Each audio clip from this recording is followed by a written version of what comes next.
Hey everybody, welcome to In the Know Live Cooking Edition. I'm Joey Skladany. Happy Thursday. Yet another week. Can you believe it? It is an absolutely gorgeous day in New York City. And I've got an absolutely gorgeous salad and grilled cheese moment to make for you. And let's just kick things right off. The theme, I know I said grilled cheese, but the theme is cheese in general because this kale salad is also very, very cheese heavy. And it's one of my all-time favorites. It was actually inspired by the Hollywood Roosevelt Hotel in Los Angeles. Now, I'm not one who would prefer to stay in Hollywood if I go to LA because it's very touristy. I know you've got like the Walk of Fame and you've got all the theaters, but it's kind of gross there. Not gonna lie, it's not like the destination. It's no Malibu. It's no what's the one that everyone goes? Santa Monica. Where everybody decides to go when they're vacationing to SoCal. But I actually used to be the publicist for Honey Boo Boo, if you can believe it.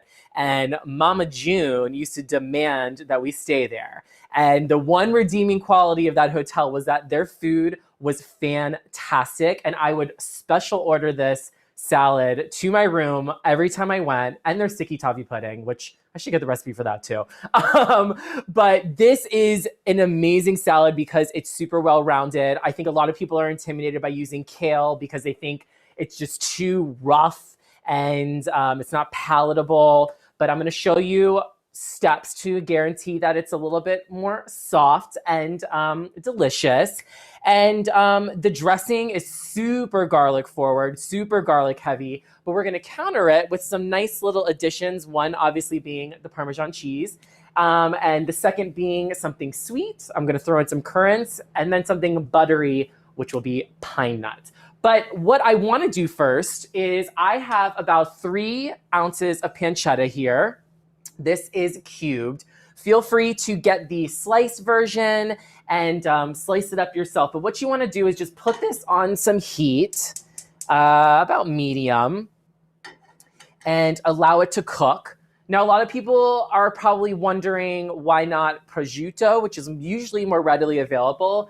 Pancetta is not as intense tasting. It comes from the belly of the pig, and you actually have to cook it yourself. It's cured, but it's not salt cured. So this is pancetta in its raw form, which requires it to be heated.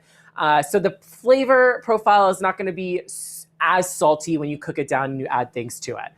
By all means, if you want to use prosciutto, it's a similar flavor profile, but I feel like you've got more control when you're cooking the meat instead of using something that's salt cured. I can adjust sodium levels by adding in all these other wonderful ingredients.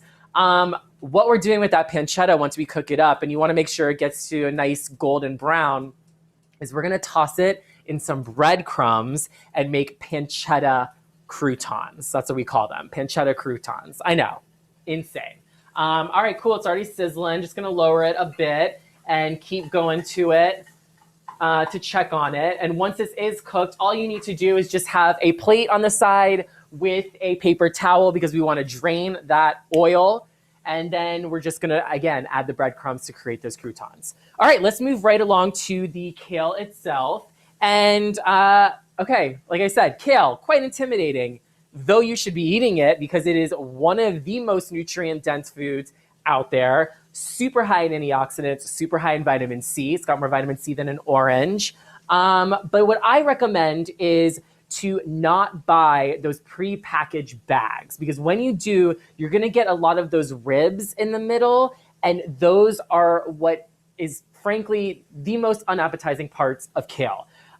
So when making a kale salad, just grab the leaves, glam cam. Never seen kale before. This is what kale looks like. But all I do is just go in and tear off bite-sized pieces and put it right into the bowl. Easy peasy. You also want to make sure that it's not wet. So I go in with a paper towel and get off all the excess moisture. But if you have a salad spinner, by all means, utilize it. But yeah, this is one of those salads, feel free in your hands to break it up into even smaller than what you would consider to be bite size, which I would say is maybe like a 1 by 1 inch piece. Like I'm talking like yay small. Yeah, just keep breaking it up. And this is gonna allow you to not have the stems, the ribs, as I mentioned, that just do not taste good in your mouth. They don't feel good in your mouth. It's too tough and crunchy. And if you want to take it to the next level and make your kale salad even more soft, you can massage it.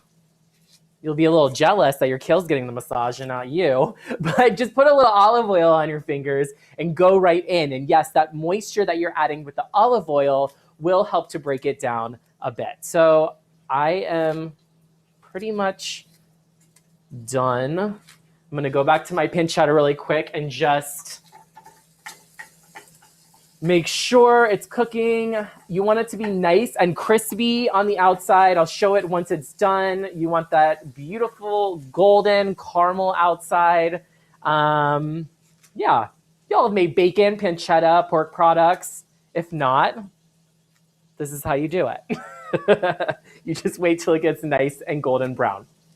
Okay, I think I've chopped up enough because I don't have company coming over tonight, so this would be an unbearable amount of kale.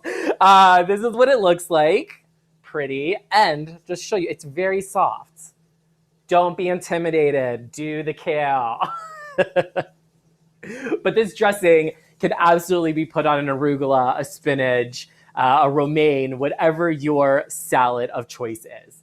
Okay, this dressing, woof. One of my favorites of all time. I feel like everything I make on this show I say is versatile and you can use it on a bunch of things. This is great in this salad. I've used it as a marinade for chicken. I have tossed some vegetables in it. So like chopping up cucumbers, tomatoes, whatever is seasonal, putting in fresh mozzarella. You can put it on anything, frankly. And that's what I do. So first things first, we're going to get a food processor and I'm going to put in 4 whole cloves of garlic. Yes, you heard that correctly. This is very garlicky. Get out the mouthwash if you have a date later, because he or she is going to get an assault to their face if you go anywhere near it. Yeah, it's very garlicky, but again, I'm super Italian and that's just how I do things here. From there, I'm going to take about 1/4 cup of champagne vinegar. Now, champagne vinegar is an awesome ingredient. It's very light and bright. And yeah, it's going to be a great counter to the crap ton of olive oil I'm about to put in. But that olive oil is necessary because we need something to counter the insane amount of garlic that we're putting in. Again, just keeping eye on this pancetta. Don't want it to burn. That would be a disaster. But something that I would absolutely do and embarrass myself over. Moving along, I've got about 1/2 tablespoon of Dijon mustard. Now, Dijon mustard is going to bring that nice sharpness. So I'm just going to scoop that right in. I almost scooped it into my apron, essentially. All right. And then what I'm going to do is bring it to the actual food processor and emulsify my olive oil into it. Now, if you have a personal blender or a blender, feel free to use that too. It's just going to create a different consistency. It may actually be a little bit foamy, frothy. That's fine because at the end of the day, we're going to mix everything together and use these tongs. And whatever the consistency is, it's going to adhere to our leaves. So personal blender is fine. You don't need this fancy Ninja food processor. You do work with what you have. But let me first just mix up the garlic and the mustard and the vinegar. Sorry, it's loud. I do this every time, but it makes it more realistic. Okay, actually, now looking at my pancetta, it looks about done, which is awesome. Only took, 10 minutes? That's amazing. Let me bring it off the heat. And I'm going to show you in the glam cam what it looks like. This is the nice golden brown that you want. Oops, sorry for the steam if I'm steaming up the camera. But that's perfect. And you can absolutely drain this excess oil. They say don't put it in your sink because it's going to clog the pipes and you don't want the plumber to have to make a visit and spend all this money. But what I like to do is actually pour a little bit out on the side because it doesn't go directly into, it doesn't go down the drain, just a little bit before I actually transfer it over to this paper towel and the plate. Pouring it right in. And then allow it to cool a bit. And when it cools, it's actually going to harden and get more crispy. So don't be too concerned if it's a little soft right now. You leave it out for, the next 10 minutes when I'm making this, it's going to get nice and crispy, just like bacon does. That was funny how my voice just went high, because I get excited about bacon and all pork products. So just pat it as well and set that aside. Okay. Now I'm going in with my olive oil to emulsify it. You just want to make sure everything is blended together. So I'm going to pour a little bit in at a time. And this is 3/4 a cup of olive oil. I know that seems like a lot, but again, we're using very strong ingredients: garlic, vinegar, Dijon mustard. You need something to counter that. Otherwise, it's just going to be a very strong flavor that is not appetizing. I don't know how else to put it. And a salt to the taste buds. That's what I always say. So I'm just going to slowly pour in a little bit, and then I'm going to continue to mix it. You get the picture.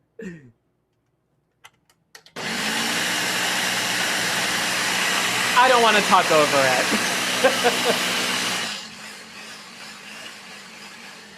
Okay. Let's just pour it all in. I get impatient when I cook for other people, at least. If I'm doing it myself, I'm very leisurely. I can just take a moment to enjoy every second of the process from start to finish. But when I know I'm doing it for you and I feel like I'm a little bit under pressure to make sure it's right, I'm just like, just put it all in and pray to Jesus or whoever you believe in. All right.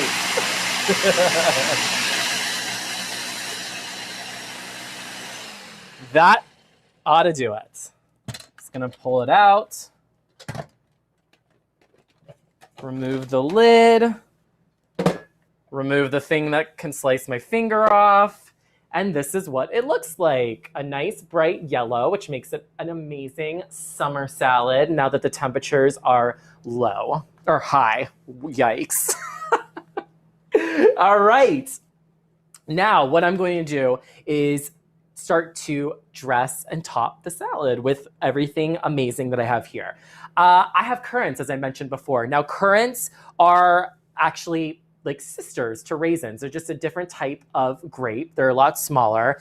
And that specific type of grape, the Zante, I'm probably saying it wrong, Z-A-N-T-E, they are a little bit more sour, and they actually add a little bit of acidity compared to a raisin, which is nice. And then I've got the pine nuts, of course, which is going to be that nice, luxurious, silky smooth, buttery bite. But feel free, if you want to customize and use some salad ingredients of your choice or your preference, feel free to use a different type of nut. You can use pecans, you can use sliced almonds, or even if you've got craisins, dried cranberries, dried blueberries are amazing. Totally up to you. And then, as I mentioned again earlier, Parmesan cheese. Now this Parmesan cheese is going to be amazing. It's grated and it's going to adhere itself to every single bite that you take and obviously provide that nice salt. So, all right, now that the pancetta croutons are a lot cooler, I can actually go in with my hands and pat it dry. I'm just going to remove the paper towel.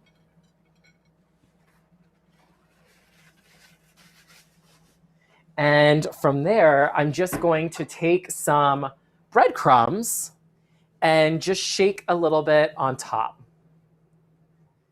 And because there is some excess oil from cooking, it's going to adhere to, and I go in with my hands, it's going to adhere to your croutons, in quotes, and create just a wonderful crunchy moment.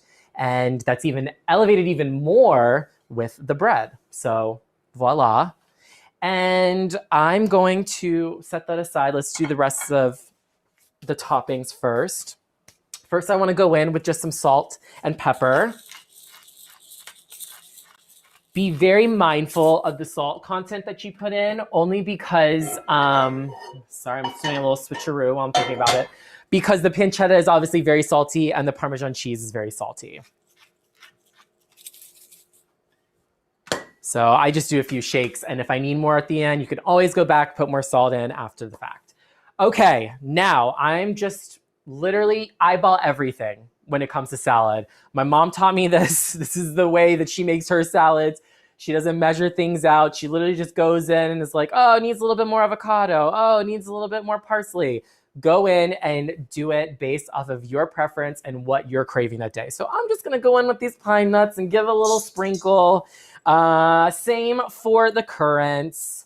Again, the salad is amazing because it is hitting every part of the palate. Sweetness, saltiness, acid. I'm adding a fresh element. I've got some parsley behind me, and I'm going to use the Cuisinart chopper. Yeah, you guys turned me on to this. What can I say? So just grab yourself some parsley leaves. It's gonna bring a nice freshness and herbaceousness to the dish. It's gonna kind of counter, obviously, the cooked element of the pancetta. What have we learned on this show? I always have to pair a cooked thing with a fresh thing. But yeah, this can come across a little bit dense because of the amount of cheese I'm about to put into it. So it's always nice to bring in a fresh herb to liven things up a bit. You don't want your salad to be so grotesquely heavy, if you get what I'm saying, especially during summertime when we're gonna bring this to a picnic. Speaking of picnics, that's a theme coming up. Spoiler alert. Okay, it's about to get loud, as we know from past episodes. Look at that, chopped parsley. I should have done it on the glam cam, but I'll show you. All right, let me just collect it. Chopped it right up. Bam. Bam, that's Emerald. Gosh, haven't heard from him in a while. Bam. Was he canceled? I don't know. Haven't heard about Emerald Lagasse in a long time. I don't know. I can't keep up with the news. But in goes the parsley. And then next is when I'm going to take my dressing. And again, a little goes a long way to start. So just should do it on the glam cam. Sorry, y'all. Just want to pour a little bit in to make sure it coats enough. And then I'm going in with my tongs. My tongs. Did I sing that yet already on the show? What's my obsession with the thong song? I've been on like a 90s nostalgic kick. Or was that early 2000s? Have to look that one up. Cisco, what's he up to too? Emerald Lagasse, Cisco, all these names. This is a throwback Thursday episode. Okay, this is actually a perfect amount. It's nicely dressed. And knowing that I'm going to be adding 2 more ingredients, even though there's a little bit more that I would like, I know it's going to soak it right up. So put these aside. And I'm going to add the cheese. Now, cheese, you can go a little bit overboard because this is the star of this salad. It just, it coats it so nicely. I actually love when it clumps because you get these like nice cheesy pockets as you're eating it. And I'm just gonna mix up that cheese, the Parmesan. Look at that. Amazing. Love, love, love. I make the salad.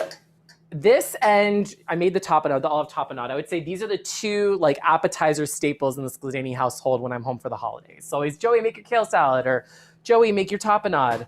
All right, I'm gonna plate this right now.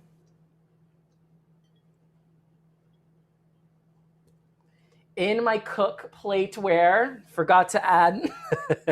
You guys love it. I love it because they're like plates/bowls, and they're really inexpensive. And then last but certainly not least, I'm going to top it with the pancetta breadcrumbs. Gorgeous. Look at this beautiful salad. And you got the protein element with the pancetta right on top.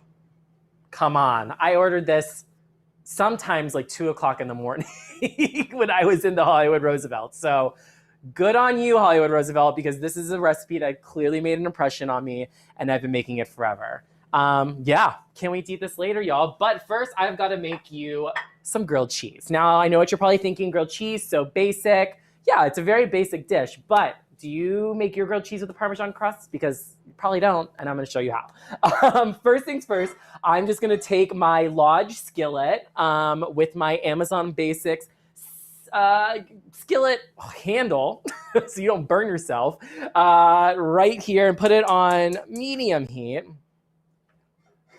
And I'm going to butter it up right before I put the bread on. Okay, I'm a little nervous about this. I'm living life on the edge. I am going to use a brioche. Now, I have some backup, my favorite Ezekiel bread, which I've also discussed on the show. Super healthy, super high in protein. But brioche, come on. If we're going to make a grilled cheese, like go big or go home.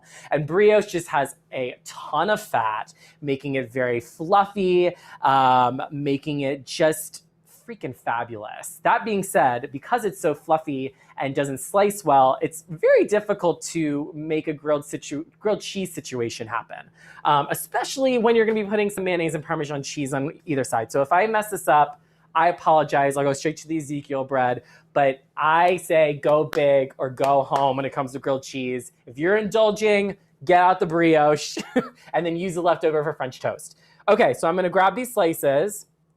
And what I'm going to do actually is take just some mayonnaise with my Rigby flatware gold satin, my fave thing, Evs. That was like 7,000 abbreviations in one sentence. I'm just gonna go in with some regular mayonnaise and put it on one slice, like so. And do the same with the other slice.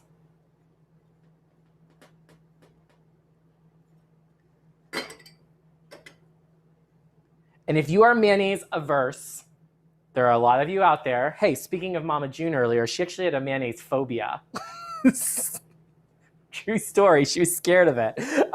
You will not taste it in your grilled cheese, I promise. So please, please trust me and use it, because what we just need it for is to adhere to this plate of grated Parmesan cheese, which I'm going to dredge it through like this. Look at that. It's got a nice layer of Parmesan cheese on the outside. And you're going to flip it the other way. Going to do the same with this piece. Get right on in there. It's going to be maybe a little messy, but we've also learned on this show that I'm apparently a very messy cook. It's realistic. It's real life. We're all messy. Okay. Now, this is the fun part too, is deciding what you want to put on your grilled cheese. It's completely customizable. It's totally up to you. But what I'd recommend is just start with a cheesy base and diversify the types of cheeses that you use. So I like to go in not just with cheese types, but textures.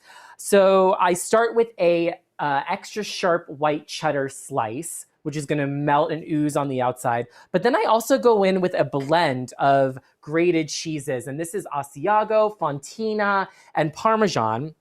And it's a great texture play in your mouth to have not only different flavors, because obviously the Fontina and the Asiago are going to bring more of a nuttiness, and the Parmesan is going to bring a saltiness, and the cheddar is going to bring a sharpness. It's just kind of fun to have a grated bite on top of oozing cheese, and then whatever you decide to put in it. But in addition to diversifying my cheese types, I like to diversify the condiments. And I am a firm believer in contrasting sweet with sour. So I go in with the sharp Dijon mustard. Like to keep things consistent here. And you're just gonna take your Dijon on one side and spread it. And then, like I said, I wanted something sweet to counter it. And I've got some apricot jam. Now, apricot is great because it's going to bring a little bit of tanginess And it's not super, super sweet, you know, like a strawberry or blueberry. Blueberry jams can be really, really sweet. And we're just gonna do cheese today, but by all means, put whatever you want inside. Green apple slices, bacon, tomatoes, arugula, whatever your heart desires. That's why we love ourselves some grilled cheese, because you really can tailor it to your personal preferences. Okay, as I mentioned, now I'm gonna go in, put in some cheese slices, and I'm then going to put on some of the grated cheese.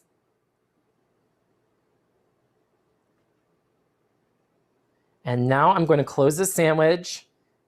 See how the cheese actually does still adhere to the outside of the bread? Amazing. And I'm going to pray it doesn't fall apart, because again, brioche is a nice and light and fluffy bread. And I'm going to go over to the skillet, which I can already see is smoking, and just put a little butter on it. And I'm going to, without dropping it, say a prayer.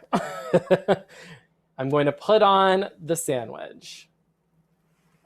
Ooh, I love that sizzle.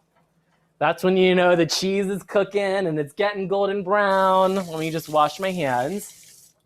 Now, you're gonna want it to cook for a couple minutes on each side, but I also recommend taking a spatula and kind of pressing things down to encourage the melting process, because the best grilled cheese is kind of when it oozes out of the side and then that cheese almost gets another level of crust to it. Oh, amazing. Anyone see that? So I'm just gonna keep patting it and allow it to cook. I actually was supposed to make this. I was on Wendy Williams in December. We did an entire cheese segment. I made my macaroni and cheese, and I made, oh Lord, what the hell else did I make?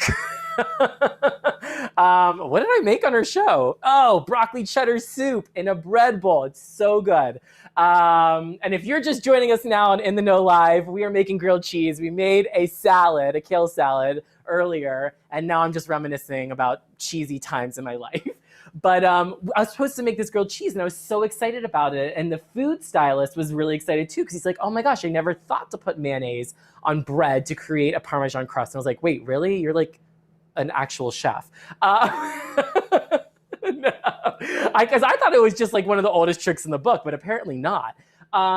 So I was so excited to make it. He was excited to make it. And it was cut because it's a live show, and we went to commercial, and she was just running over. So I was so bummed and disappointed. But now I'm super excited to make it here on In the Know Live. Probably never get invited back to Wendy Williams now after I said that. No, he actually was an amazing, amazing guy, and like made my recipes better than I did. I was like, ooh, this like broccoli cheddar soup really slaps today. Slaps. God, did I just turn into a Gen Z? Is that what the TikTok kids are saying these days? Okay, you can cheat this by giving it a quick look underneath. Perfect. Ah, yum. I'm gonna show it to Cam, don't worry. Just keep pushing down.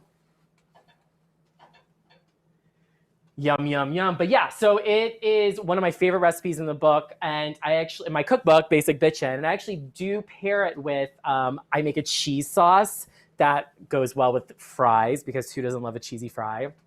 So I think I call it hitting rock bottom, because it's like just one of those nights where you're like, what can I put cheese on, aka everything, when it comes to dinner? All right, this is about done. Well, actually, we're running out of time anyway, so it's going to have to be done. But I'm just patting it down. As I said, we've got that nice crunch on the outside. Can even do a little flipsy. Perfect. All right, plating it. And then I'm removing this from the heat, because super sensitive smoke detector in this apartment is probably going to go off in 3 seconds, and the firefighters are going to come.